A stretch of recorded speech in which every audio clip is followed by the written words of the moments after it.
Maka Nabi bilang wa fi bud'i ahadikum shadaqah. Ketahuilah bahwa setiap senggama yang dilakukan oleh sepasang istri dari pernikahan yang sah, ya, maka dari setiap senggama itu akan menghasilkan sedekah.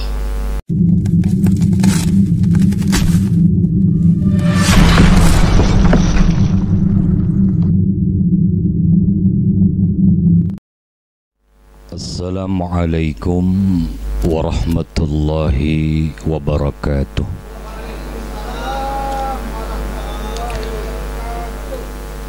Alhamdulillah, wassalatu wassalam ala sayyidina Rasulillah Muhammad ibni Abdullah wa ala alihi wa sahbihi wa man wala.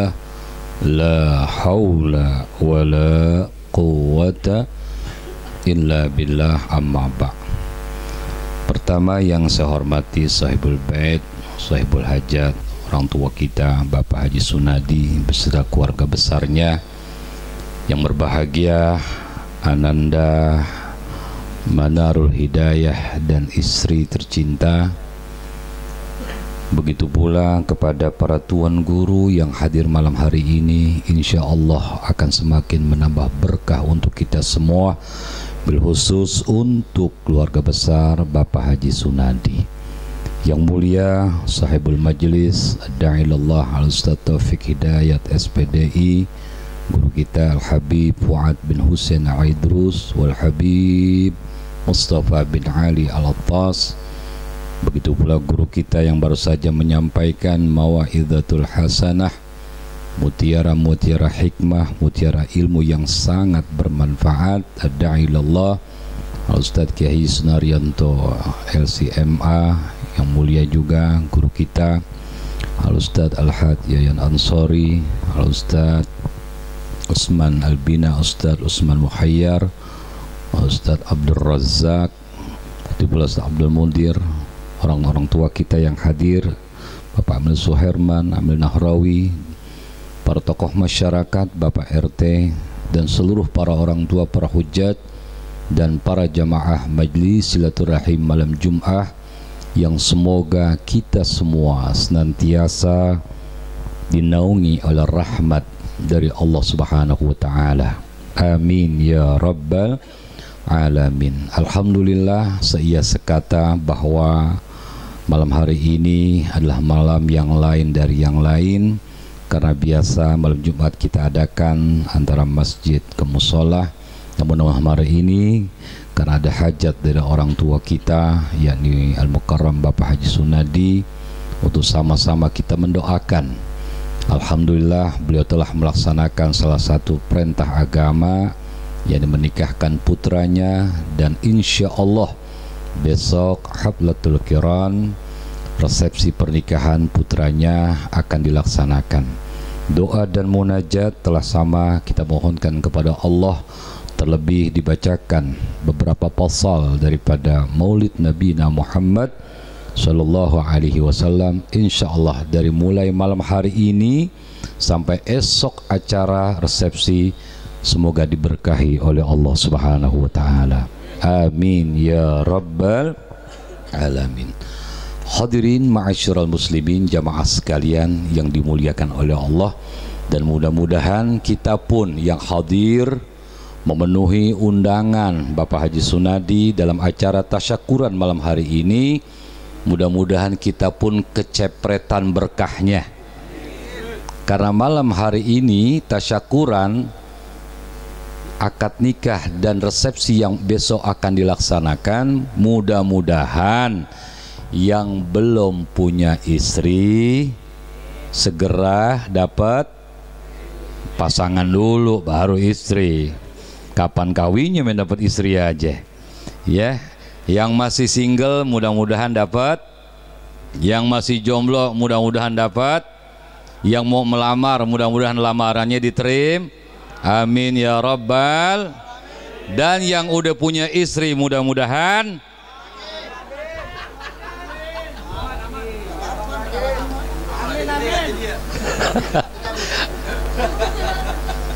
Mudah-mudahan rumah tangganya sakinah, mawaddah, warahmah. Amin ya rabbal.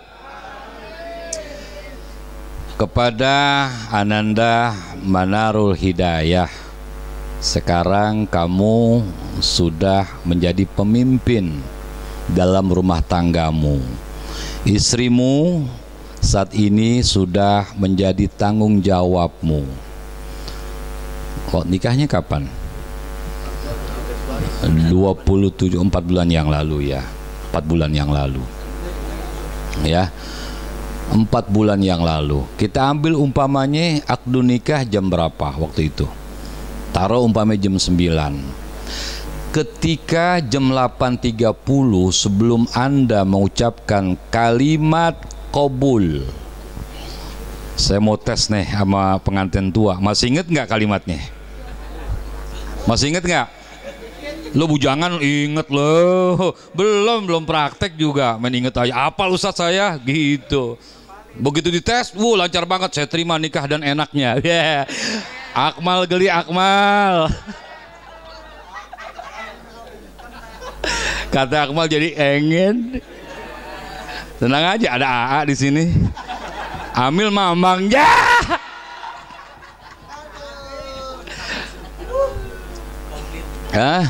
Iya. Ya itu. Fatur. Maafil benak.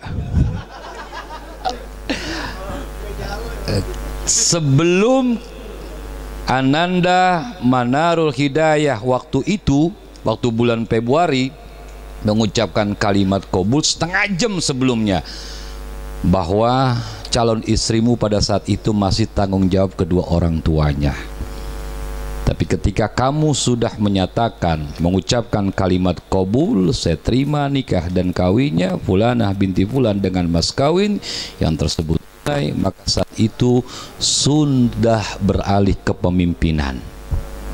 Maka apalagi dari bulan Februari, udah berapa bulan nih? Yang bener dong ya. Ya udah segitu deh pokoknya. 6 bulan ya. Sudah 6 bulan.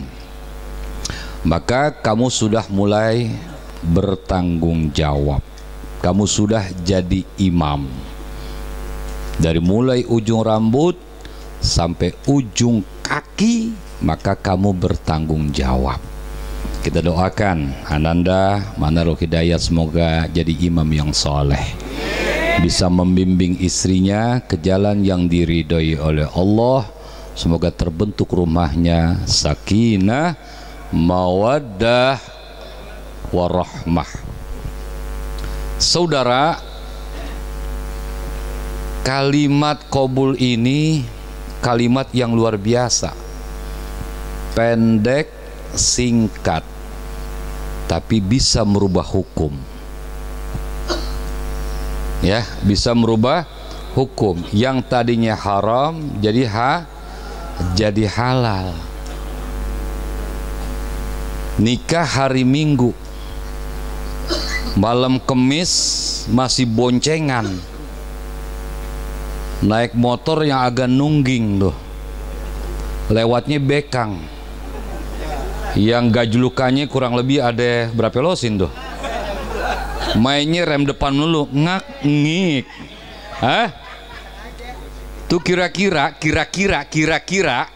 kalau ngelihat ada laki ame perempuan boncengan kayak begitu, yang pegel siapa? Lu yang ngeliatin.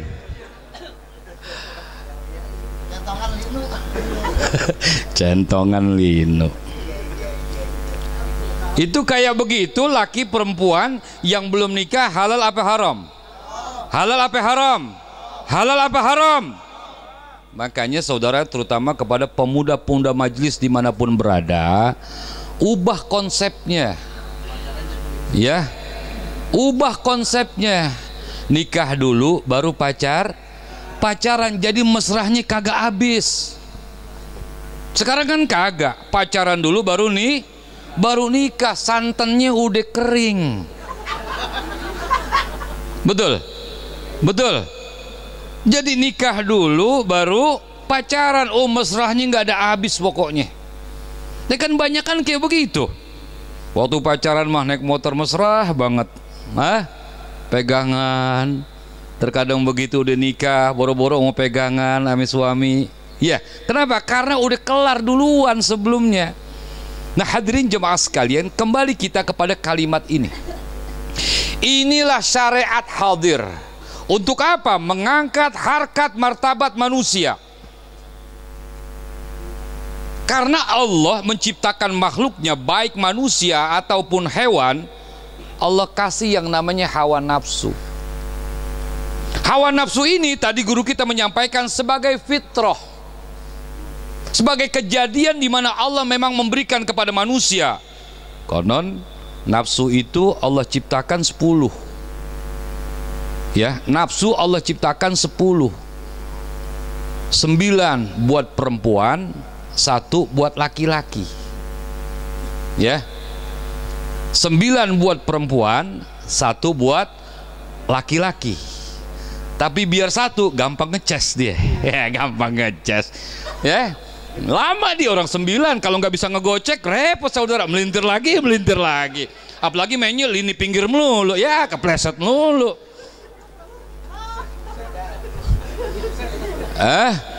Iya.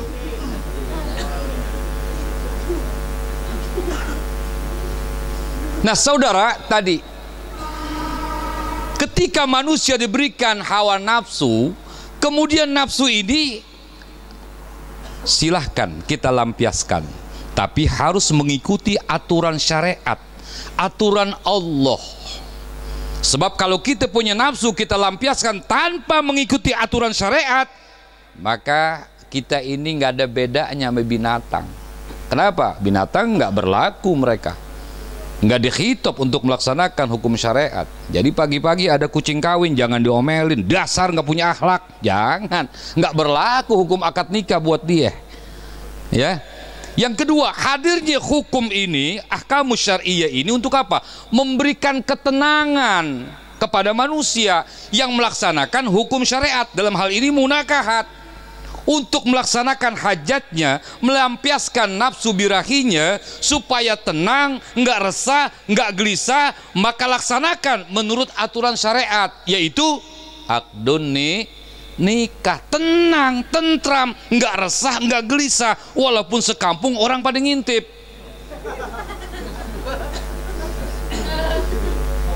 A ame si B, si A punya pasangan, si B punya pasangan. Si A punya pasangan, kemudian dia melaksanakan syariat nikah. Si B punya pasangan doang, mana hidungnya mancung, rambutnya panjang, dagunya kayak prosotan PAUD. Cuma sayang kagak napak kakinya. Anak kuntil dong saudara. Begitu dia las keplak dikabur ke pohon ninjo. Si B punya juga pasangan, sama-sama ampernya, tegangannya tinggi, ngegreget saudara. Nah, sama-sama punya pasangan, si A nikah, si B kagak nikah, alias zina. Yang tenang si A apa si B? Kenapa si A tenang?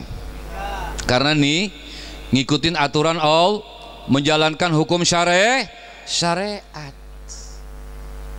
Begitu masuk pengantin baru, biasanya malam pertama hal yang pertama dilakukan buka pintu.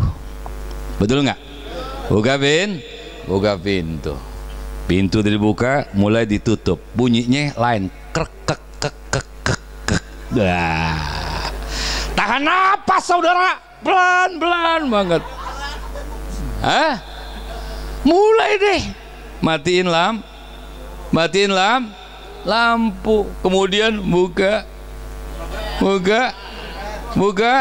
amplop. Oh, jauh banget loh. Kate batur gaji. Ya.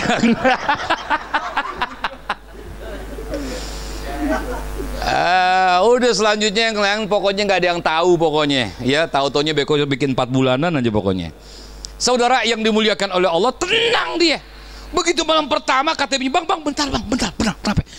Kayaknya di luar banyak yang ngintip bang, banyak yang ngintip. Tuh dengerin bang, shh, kata abang, shh, tenang aja udah, biarin dia ngintip, dia yang capek. Orang kita udah apa? Udah halal, tenang nggak? Resah nggak? Takut digerebek nggak? Takut diusir sama mertua nggak? Kagak, tenang. Kenapa? Karena sudah menjalankan syariat hukum agama, tenang. Tuh biarin aja dia ngintip, dia yang capek. Betul nggak? Orang ngintip capek. Ayo, yang diintip sama yang diintipin capean mana? Hah? Ayo, itu pengalaman dia, kapok soalnya. Ayo anak muda, ngintip sama yang diintipin capean siapa? Oh pura-pura lagi. Hah? Capean yang ngintip, serunya Masya Allah, tapi nggak tercapai. Pegel, aduh, gol. Udah main gol aja.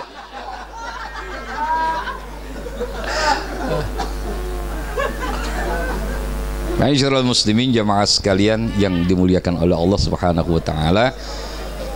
Jadi itulah hadirnya syariat untuk mengangkat harkat martabat manusia. Dengan akad nikah, maka disinilah tadi guru kita menyampaikan pandangan kita menjadi terjaga, ya termasuk nafsu kita semakin terjaga. Oleh karena itu yang terpenting doa kami semua pada saat ini semuanya sama, enggak ada yang lain, ya. Ketika kamu sudah menjadi imam dalam rumah tangga kamu, wahai Ananda Manarul, maka jadilah imam yang saleh, ya. Baru beberapa bulan ini maka tegakkan amar ma'ruf nahi munkar. Jangan bangga ketika istri keluar rumah auratnya terlihat. Larang. Kamu tuh harus punya rasa cemburu, rasa marah ketika sang istri apa? Melanggar akan syariat. Jangan bangga. Hadirin ma'asyiral muslimin jamaah sekalian, kemudian sebagai suami ini kita semua, bukan hanya Ananda Manarul, semua kita sangat dipertaruhkan kemuliaan kita sebagai seorang suami. Sejauh mana kita bisa memuliakan istri kita. Ma akraman nisa illa karim wa ma ahanahunna illa laim. Ketika kita bisa memuliakan mereka, para istri, maka jadilah kita para suami atau laki-laki yang berbudi luhur, orang-orang mulia. Namun ketika kita merendahkan mereka, menghinakan mereka, maka jadilah kita orang yang rendah saudara, orang yang hina.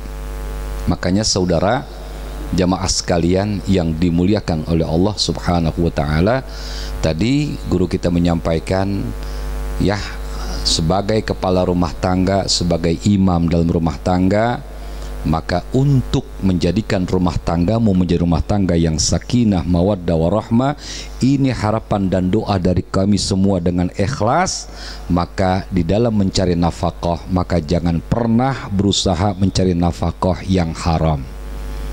Berusaha semaksimal mungkin untuk mencari yang halal. Halal biar sedikit apalagi banyak, akan tenang, nggak akan resah, nggak akan gelisah. Tuh kita lihat orang yang Masya Allah rumahnya bertingkat, ya, mobilnya pada mengkilat, bahkan istrinya 4, tapi menghasilkan uang dari jalan yang tidak halal. Kita orang awam ngelihat kayaknya enak aja dia, padahal hatinya resah dan gelisah. Karena apa? Karena mereka hasilkan yang namanya rezeki itu dari uang yang tidak halal. Coba lihat koruptor. Tahu koruptor? Tahu koruptor? Apaan? Laming, maling. Betul? Betul. Emang dari dulu orang kaya sama orang susah nggak mau nyatu. Sampai nama pun, gelar pun begitu. Kalau berdasi, ruangannya ber-AC, kemana-mana turun naik mobil, makan uang rakyat, bukan maling. Bahasanya koruptor, padahal kerjaannya nyolong. Maling bukan? Maling bukan? Maling. Besok ada orang kampung, maaf, nyolong daleman nenek-nenek. Diteriakin nggak? Koruptor, koruptor, koruptor. Teriakin bukan? Pasti teriakinnya apa? Padahal koruptor juga. Itu kenapa? Kalau orang susah yang ngambil barang orang disebut maling. Tapi tadi kalau orang Bekasi pakai jas, kemana-mana tuh naik mobil, ngambil uang rakyat, nyolong uang negara, disebut korup alias maling kelas kakap tuh. Nah hadirin jemaah sekalian, jadi berusaha ana dalam mukhayar untuk ya yang namanya rezeki, carilah rezeki yang halal. Insya Allah dengan rezeki yang halal, dimakan oleh istrimu, dinikmati nanti ketika kamu sudah dikurniakan momongan, insya Allah mereka semua akan mudah ketika kita beramar ma'ruf, memerintahkan kebaikan dan menjauhkan larangan, mereka akan mudah patuh. Kenapa? Karena tidak bisa dipungkiri dari makanan yang halal, yang diridhoi oleh Allah, dari rezeki yang halal, maka insya Allah ketika menjadi darah dan daging, maka akan mudah untuk melakukan ketaatan kepada Allah. Namun sebaliknya, kullu lahmin nabata minal haram fannar aula bih. Ketika daging yang ada pada diri kita tumbuh dari uang, dari rezeki, dari makanan, dari sumber yang haram, maka tempatnya tiada lain adalah neraka, dan akan susah mereka itu diajak untuk beramar ma'ruf nahi munkar. Untuk itu hadirin ma'asyiral muslimin, jamaah sekalian yang dimuliakan oleh Allah Subhanahu wa taala, maka siapapun yang ketika akan memasuki rumah tangga, niatkan yang pertama karena menjalankan perintah Allah dan mengikuti akan sunnah Nabi Muhammad sallallahu alaihi wasallam, dan didasari karena ibadah. Insya Allah ketika segala sesuatunya sudah bernilaikan ibadah, apapun yang kita lakukan semuanya dianggap ibadah oleh Allah, diniatkan lillah wa fillah karena Allah, maka pasti akan menghasilkan pahala. Saudara, ada satu riwayat begini, ada sahabat ngiri, tapi ngiri yang luar biasa dengan amal soleh yang dilakukan oleh orang-orang kaya. Ada sahabat bilang begini, ya Rasulullah, dhahaba ahlud dusur bil ujur, yusallun kama nusallim, yasumun kama nasum, wa yatasaddaqun bifuduli amwalihim.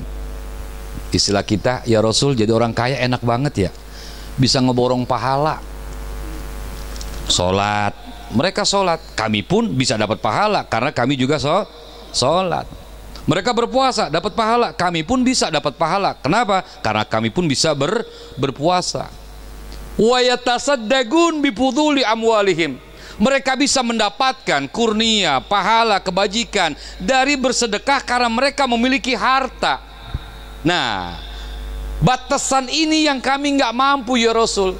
Kami nggak bisa bersedekah karena kami orang-orang yang tidak punya. Apa yang kami sedekahkan? Hadirin, Nabi SAW memberikan support. Bukankah segala sesuatu yang Allah jadikan pada diri kalian itu bisa menghasilkan pahala sodakoh? Jadi kalimat tahlil, kalimat takbir, tahmid, tasbih, ketika kita baca itu akan menghasilkan pahala sodakoh. Bahkan Nabi bilang, wa fi bud'i ahadikum sodakoh. Ketahuilah bahwa setiap senggama yang dilakukan oleh sepasang istri dari pernikahan yang sah, ya, maka dari setiap senggama itu akan menghasilkan sodakoh. Tuh saudara, jadi bukan malam Jumat doang kita sodakoh, malam Sabtu oke, malam Minggu nyok. Tuh saudara, ya, makanya ntar pulang, maaf, kita kan biasanya kenapa? Maljum apaan? Bunuh Yahudi yuk, biasanya kan begitu. Nah, ntar pulang, Assalamualaikum, sedekah yuk. Sedekah apaan Pak? Orang kagak punya. Ya, sini. Sedekah saudara. Sampai, ya makan berkat dulu ya, bener. Ya. Saudara yang dimuliakan oleh Allah, sampai sahabat bertanya, ya Rasul, apa iya kalau yang namanya orang berpuasa, menahan lapar dan haus, begitu pula dengan sholat, melaksanakan perintah Allah, beribadah, apalagi berhaji, mengeluarkan biaya yang tidak sedikit, seluruh anggota tubuh semuanya bergerak, bersedekah pun demikian. Ini senggama yang enak, nikmat. Kan begitu Mil? Icang. Icang Abong. Enak, nikmat. Apa ia menghasilkan pahala? Nabi balik bertanya, tidakkah kau camkan ketika sperma itu kau lampiaskan di tempat yang haram, bukankah akan menghasilkan dosa? Ketika orang melakukan zina, bukankah dosa yang mereka terima? Iya ya Rasul.